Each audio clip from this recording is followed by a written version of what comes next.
Hey, Neil Carlson here in Grand Forks. We've all been hearing a lot lately about the opioid crisis across the country and right here in the Red River Valley. Joining me is Mike DeLeon.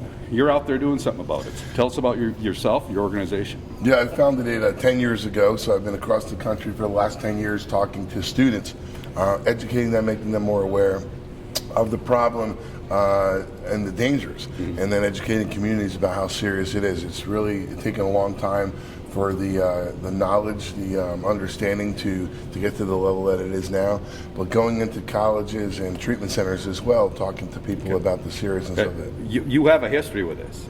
Yeah, I spent 12 years in prison. I got out of prison in 2007, and I wanted to be the solution instead of part of the problem. So I started this organization, nonprofit, going into schools, educating the communities about my story. So I don't want these kids to be me. I don't want my past to be their future.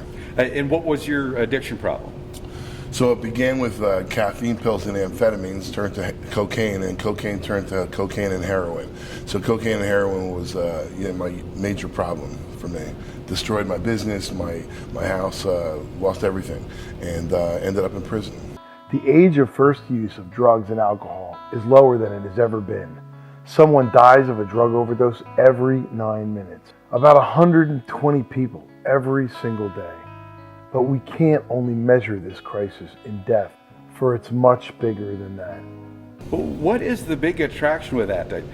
Every day right around here, there's tons of people in different counties picked up for meth, heroin, whatever, some other type of opioid thing. What is the big attraction? It's very, very addictive, and naivety is such a huge issue. I call the trifecta gateway tobacco, alcohol, and marijuana. So 90% of the time, it's between the ages of 11 and 18, the introduction of addiction changing the brain. Tobacco, alcohol, and marijuana is a huge, huge issue. I go into county jails, state prisons, and federal prisons as well.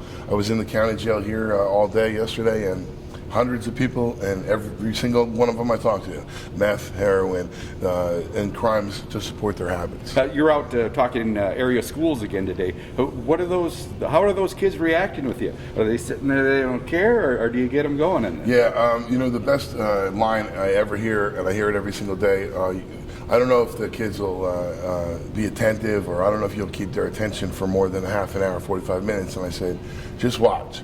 And I could go 2 hours and kids will be glued. You'll hear a pin drop in an auditorium. It's engaging, it's real, and unfortunately these kids really, many of them identify on a personal level because they're having the tragedy at home. And my message to kids is not so much about heroin and meth, it's about coping skills and communication with adults. It's about self-worth and self-value, but not stuffing your feelings down, not hiding things that are wrong, opening up and going to a counselor and asking for help. All right, Michael DeLeon, and again, your name of your organization is? Steered Straight. Steered Straight.